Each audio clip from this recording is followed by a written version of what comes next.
ওই ভূমিকম্প যখন হবে বলুন তো ঢাকা শহরের কি হবে?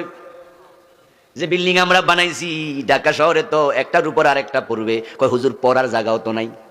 সবচেয়ে বেশি বড় ভূমিকম্প আমার জীবনে যেটা দেখেছি সেটা হলো ইন্দোনেশিয়ার বালি দ্বীপে হয়েছিল।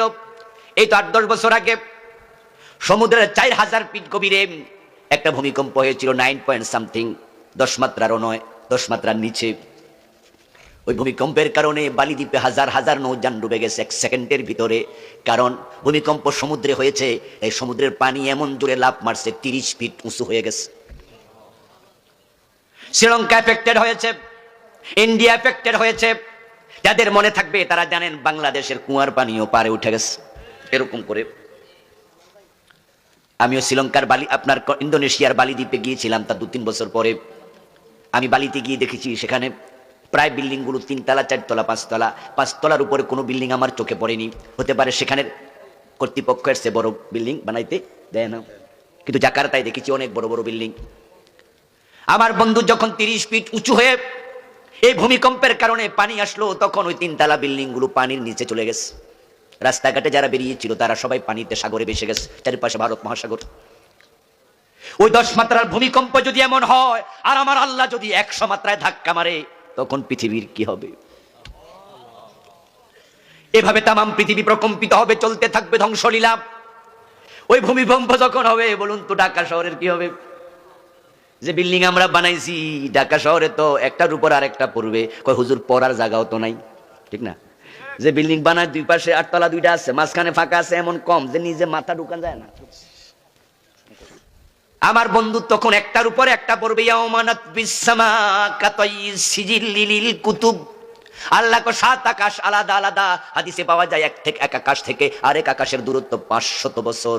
কিন্তু কিয়ামতের ওই ধাক্কায় আকাশগুলো ঠিক বইয়ের পাতার মতো এক জায়গায় লেপ্টে যাবে। কাতাইস সিজিল্লিল কুতুব, এই যে বই আছে বইয়ের পাতা যেমন একটার সাথে আরেকটা লেগে আছে, আকাশগুলো এরকম লেগে যাবে। জমিন ফেটে যাবে, খনিজ পদার্থ বেরিয়ে যাবে, মায়ের পেট থেকে বাচ্চা পড়ে যাবে, ছোট মানুষগুলো বুড়া হয়ে যাবে, সব মানুষ মাতাল হয়ে যাবে। এই অবস্থা আল্লাহ বলবে ইসরাফিল সিঙ্গার একটা ফু দিয়ে দাও, আমি এটা কারো শক্ত করে ভাঙতে চাই। আল্লাহর সেদিন মেজাজটা থাকবে খুব খারাপ। তোদেরকে এত যত্ন করে এত আদর করে বানাইছি, দুনিয়াটা এত সুন্দর করে সাজাইছি, আর তোরা আমার গোলামি ছেড়ে দিয়েছিস। তোদের মতো মাখলুকার দরকার। মাঝে মাঝে মানুষ রেগে গেলে, যখন কেউ রেগে গিয়ে টেলিভিশন ভাঙে, আসার দিয়া ভাঙে। আমার বন্ধু প্রথম আসার মারছে, দেখে যে মোটামুটি ভাঙছে, পুরা ভাঙে নাই, তখন আরেকটা মারি, ঠিক না? মানে রাইগে গেলে যা হয় আর কি। কেউ কাউকে থাপ্পড় মারলে একটা দিলে যদি ভালো করে না লাগে তখন আগে আরেকটা মারে, মানে মেজাজ থামা পর্যন্ত মারে। এজন্য কেউ যদি বউ তালাক দেয় রাগের মাঝে পইরা, তখন কিন্তু একসাথে 3টা মাইরা দেয় না। 3 তালাকের নিচে বাংলাদেশের লোক তালাকই দেয় না। আরে ঘটনা কি পাইবেন? 3টা দিছেন, 3টা হুজুর মেজাজটা খারাপ হয়ে গেছে। আবার কেউ কেউ তো আছে মেজাজ থামা পর্যন্ত তালাক দেয়, কয়টা দিছে গুনতেও পারে না। যদি আইসা কেউ বাধা দেয়, বড় ভাইয়ের বউ শুনছে দেবরে তার বউ তালাক দেয়, এখন বড় ভাইয়ের বউ ঘর থেকে বাইরে হয়েছে, এই তুই কি করস, কত মারেও তালাক, মানে ভাবির শুদ্ধ মেজাজ গরম হয়েছে, তো সামনে যারে পাই হেরে তালাক দি। ও বন্ধু আমার, আল্লাহ সেদিন এতটা রেগে যাবেন, বলবেন ইসরাফিল আরেকটা আসর মার। আল্লাহ সবচেয়ে পথে পরিপূর্ণ, রহমত যেমন বেশি রাগ তেমন বেশি।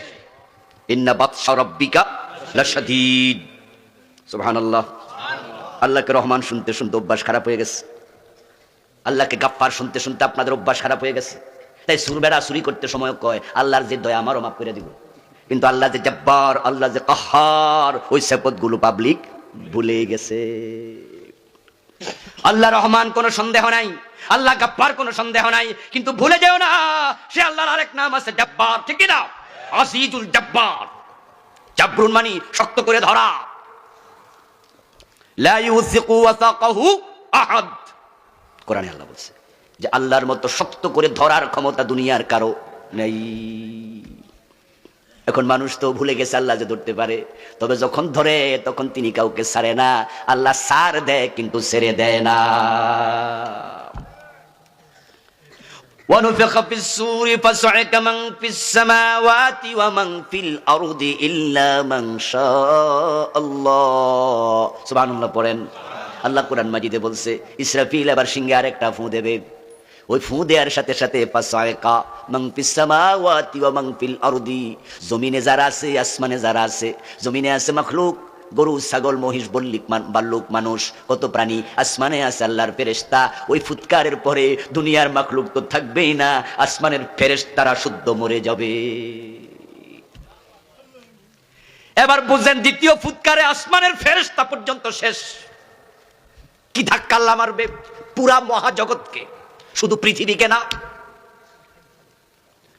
তখন কি হবে আল্লাহ আরেক আয়াতে বলেছে, আমার সাথে পড়ুন যারা পারেন, ইদাস সামাউ ফাতারাত ওয়া ইদাল কাওয়াকিবু তাসারাত ওয়া ইদাল বিহারু ফুজ্জিরাত। এবার জোরে আরেকবার বলেন সুবহানাল্লাহ।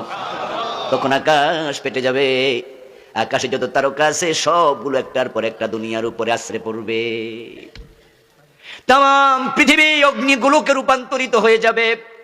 কাওয়াকিব শব্দটা কাউকাবুন শব্দের বহু বচন, তারকা একটা পড়লে এনাফ, সূর্য একটা তারকা, পৃথিবী ধ্বংসের জন্য আর কিছু লাগবে না, সূর্য পড়লেই যথেষ্ট। কারণ সূর্যের ভিতরে তাপ আছে 1,40,00,000 ডিগ্রি সেলসিয়াস। এই যে আমরা লোহা বানাই আয়রন ফ্যাক্টরিতে, বিশাল মোটা মোটা রডের এরকম খণ্ড, আপনার লোহার খণ্ড আছে, এগুলো আগুনের মাঝে ঢুকাইয়া দেয়, তারপর এগুলো একবারে মোমের মতো গলে চাঁচের ভিতরে ঢোকে। ওই চাঁচের মাঝে আছে 500টি রড, 300টি রড, 200টি রড, এবং সেখানে চাঁচের মাঝে লেখা আছে BSRM KSRM। রডের গায়ের মাঝে উঠতে যায়, এগুলো গলায় আগুন দিয়া, ওই আগুনের উত্তাপ হলো মাত্র 1538 ডিগ্রি সেলসিয়াস। মাত্র 1500 ডিগ্রি আগুন দিলে লোহা গলে হয়ে যায় একবারে পানি। আর সূর্যের ভিতরে আছে 1,40,00,000 ডিগ্রি। এই সূর্য তার কক্ষপথ থেকে সামান্য যদি নিচে নেমে যায়, বিজ্ঞানীদের ধারণা পৃথিবীটা জ্বলে পুড়ে ছাই হতে কয়েক সেকেন্ড মাত্র লাগবে, কয়েক সেকেন্ড।